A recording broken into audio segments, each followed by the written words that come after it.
जी बिल्कुल, जो middle east है यानी कि जो वेस्ट एशिया, उसको लेकर एक जो बड़ा फोकस है वो इस दौरे में नजर आ रहा है, क्योंकि 2 दिन का ये दौरा, बायलैटरल टॉक्स इसी में होंगे, ट्रेड को लेकर, सिक्योरिटी को लेकर।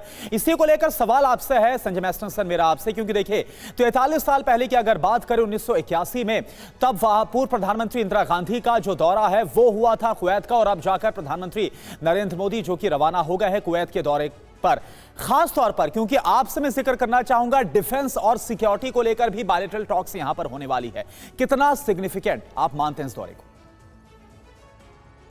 संजय मैस्टन सर। ओके, और देखिए मेरे को लगता है ये जो प्रधानमंत्री जी की विजिट है अरेबियन पेनिनसुला में, ये जितनी भी जीसीसी कंट्रीज हैं, 6 कंट्रीज है, ये जैसे अभी बताया गया है मनीष ने, ये सब कंट्रीज में विजिट हो चुकी है, कुवैत बाकी था।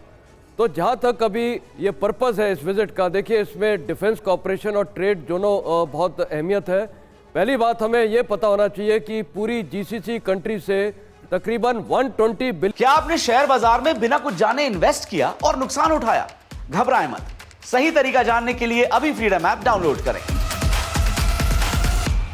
बिलियन डॉलर्स की इंडियन रेमिटेंसेज आती है, इंडियन इकोनॉमी को बहुत बड़ा बूस्ट मिलता है। दूसरा, जहां तक बायलैटरल ट्रेड है कुवैत के साथ, वो आज की तारीख में ऑलमोस्ट 10 बिलियन डॉलर्स के मकसद पे है, और 2 बिलियन डॉलर्स इंडिया एक्सपोर्ट करता है। तो मेरे को लगता है बायलैटरल ट्रेड में बढ़ावा मिलेगा। और डिफेंस कॉपरेशन में देखिए कुवैत वो जगह है, और गल्फ कॉपरेशन कंट्रीज आज की तारीख में तमाम 6 देश में अमेरिकन बेसेस है, बहुत बड़े बड़े बेसेस है। पाकिस्तान की सेना, उनके जो आर्मी ऑफिसर्स हैं जाके कुवैत में उनकी ट्रेनिंग करते हैं, कुवैती आर्मी की। मेरे को लगता है अभी हाई टाइम आ गया है कि पूरे गल्फ कंट्रीज में, अरेबियन पेनिनसुला में इंडिया का डिफेंस कॉपरेशन बढ़ेगा। कई देशों के साथ बायलैटरल डिफेंस कॉपरेशन है, लेकिन अब कुवैत के साथ भी शायद मेरे को लगता है एक ट्रेनिंग टीम होने की शायद संभावना है। मेरे को नहीं पता, ये इस पर मैंने चेक नहीं किया है और ये अभी कॉन्फिडेंशियल रहेगा, लेकिन वो जरूरी है वहाँ पर होना। और Indian presence Gulf cooperation countries में मिलिट्री तौर पे ज़रूरी है, बायलैटरल डिफेंस अरेंजमेंट्स। और आज की तारीख में डिप्लोमेसी के अलावा डिफेंस डिप्लोमेसी बहुत अहमियत रखता है। तो हर चीज़ देखिए, ट्रेड और डिफेंस ये दोनों हर मायने से ये रिलेशनशिप को बढ़ाता है, स्ट्रेटेजिक रिलेशनशिप को। तो मेरे को लगता है कि डिफेंस के तौर पे इस टाइम काफ़ी उम्मीदें हैं मेरे को। हो सकता है training teams, exchange of courses, joint exercises, हो सकता है मल्टीलेटरल एक्सरसाइजेज भी हो सकती है। गल्फ कॉपरेशन काउंसिल जो है उनके साथ मल्टीलेटरल एक्सरसाइज होने की भी संभावना है। और इंडियन प्रेजेंस ये पर्शियन गल्फ इलाके में बहुत ही ज़रूरी है। आपको पता है ये जब से युद्ध चल रहा है इजराइल और हमास और ये हुतीज़ और ये सारे ये जो एक्सेस ऑफ ईरान है, तो इसके साथ उस पूरे इलाके में आपको पता है कि इंडियन नेवी का बहुत महत्वपूर्ण रोल है।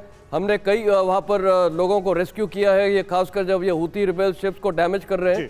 तो मेरे को लगता है नेवल तौर पे, एयरफोर्स के तौर पे और मिलिट्री तौर पे काफ़ी वहाँ पर इस टाइम संभावना है डिफेंस कॉपरेशन की। बिल्कुल, ये तमाम संभावनाएं जरूर हैं। और देखिए सबसे बड़ी बात है कि कुवैत में बड़ी संख्या में भारतीय रहते हैं। ऐसे में दोनों देशों के बीच जो संबंध प्रगाढ़ होंगे उसका सीधा सीधा असर इन सब पे पड़ेगा। तो कुवैत में कितने इंडियन है, कितने भारतीय हैं, ये भी जरा देखा जाए तो भारतीय समुदाय कुवैत में सबसे बड़ा प्रवासी समुदाय है। सबसे पहला बड़ा फैक्ट तो यही है कि सबसे बड़ा भारतीय समुदाय ही है वहां पर प्रवासी समुदाय के रूप में। कुवैत में करीब 10 लाख भारतीय रहते हैं। ऑयल इंडस्ट्री में भारत के कामगारों का दबदबा है। घरेलू कार्यों के लिए भी भारतीयों को पहली प्राथमिकता दी जाती है। और देखिए 200 से ज्यादा भारतीय संगठन कुवैत में मौजूद हैं। कामगारों की वजह से भारत कुवैत संबंध बेहद मजबूत है। और अगर बात करें वहां पर भारतीयों की संख्या की, तो वहां की पॉपुलेशन का कुल जो 21% है वो भारतीय पॉपुलेशन का है। रवि। बिल्कुल, और निनाद सर एक बात समझना चाहेंगे आपसे कि जो मिडिल ईस्ट और गल्फ का जो जियोपॉलिटिकल डायनामिक्स बदला है तेजी से, मसलन पोस्ट सद्दाम इराक बहुत बदल गया, कुवैत को लेकर एक युद्ध हुआ, लेकिन अब देखिए वो स्थिति नहीं है। ईरान की स्थिति काफी कमजोर हुई है कई सालों के दरमियान। सीरिया का हाल हम देख रहे हैं। कतर की क्या भूमिका रही है इस दौरान, इजराइल से जो मिडिल ईस्ट में जंग हुआ वो भी सबने देखा है। ऐसे में गल्फ की अपनी पोजीशनिंग क्या है, गल्फ में कुवैत की अपनी पोजीशनिंग क्या है, और भारत को कितनी सावधानी रखनी है या क्या ध्यान में रखना है जब कुवैत से हम अपने संबंधों को आगे बढ़ा रहे हैं? तो देखिए, ये इंटरेस्टिंग प्रश्न पूछा है आपने। हमारी जो ये विजिट है प्राइम मिनिस्टर की वो लेट है। 40 साल बहुत लंबा टाइम होता है। कुवैत एक बहुत इंपॉर्टेंट कंट्री है, कोई छोटी मोटी कंट्री नहीं है। एक परसेप्शन हुआ था कि जब गल्फ वॉर हुआ था तो हम इराक के साइड थे। उस परसेप्शन को ठीक करने के लिए बहुत पहले प्रधानमंत्री ने जाना चाहिए था।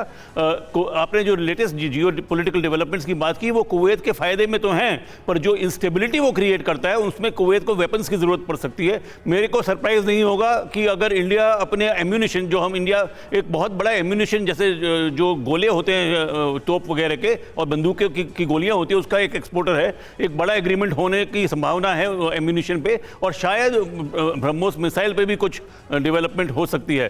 कुवैत को इस वक्त वेपन्स की जरूरत है। वो अगले साल अपना डिफेंस बजट बढ़ाने वाले हैं, इंडिया के लिए फायदा है। एक और बहुत इंटरेस्टिंग बात जो हमने अभी तक कवर नहीं करी है, कई कंट्रीज अपना ऑयल वेल्थ जो है बड़ी गाड़ियों में, बड़े घरों में खर्च देती है, पर कुवैत ने एक नेशनल फंड बनाया है जिसे नेशनल सॉवरेन फंड कहते हैं, Kuwait investment authority. Kuwait investment authority की पिछले 5 साल में इंडिया में टोटल 12 बिलियन डॉलर, 1,08,800 करोड़ होता है इन्वेस्टमेंट है। बड़ी बड़ी कंपनियों में, स्टार्टअप्स वगैरह में इन्वेस्टमेंट है, तो ये बहुत ज़रूरी है। हमारे को एक और बात याद रखनी पड़ेगी कि जैसे इंडिया का दबदबा बढ़ता है, एक रीजनल पावर बढ़ता है, तो इंडियंस की इज्जत भी बढ़ती है। जून में एक खतरनाक हादसे में हमारे 27 लोग झुलस गए थे कुवैत में, और आप ये ध्यान रखें कि पहले ही दिन प्राइम मिनिस्टर जो हैं हमारे मजदूरों के कैंप में जाके रहने वाले हैं और मिलने वाले हैं लोगों से। ये एक दर्शाता है कि भारत को अपने लोगों की फिक्र है, और ये बहुत ज़रूरी एक डेमोन्स्ट्रेटिव पर्पस से विजिट है कि भारत के लोगों को इज्जत से और अच्छी तरह रखा जाए। और तीसरी बहुत इंटरेस्टिंग बात ये होगी कि आने वाले टाइम में कुवैत जो 3% हमारा ऑयल देता है, हमें रशिया से चीप ऑयल मिल रहा है, तो ये हमारी जो बार्गेनिंग पोजीशन है वो बढ़ा सकता है, और हो सकता है कि कुवैत अपने ऑयल की प्राइस थोड़ी कम करे। तो हर दृष्टिकोण से अगर आप देखें तो प्रधानमंत्री मोदी की ये कुवैत सिटी की यात्रा बहुत ज़्यादा ज़रूरी है। बिल्कुल, हर तरीके से देखें, हर डायमेंशंस में अगर देखें तो काफी ज्यादा अहम ये यात्रा हो जाती है। और चलिए अब आपको दिखाते हैं कि 2024 में प्रधानमंत्री ने किन मुस्लिम देशों की यात्रा की। सितंबर 2024 में ब्रुनेई का जो दौरा है वो प्रधानमंत्री की तरफ से किया गया था, और क्राउन प्रिंस से मुलाकात बाकायदा प्रधानमंत्री ने की थी। इस दौरान इस दौरे में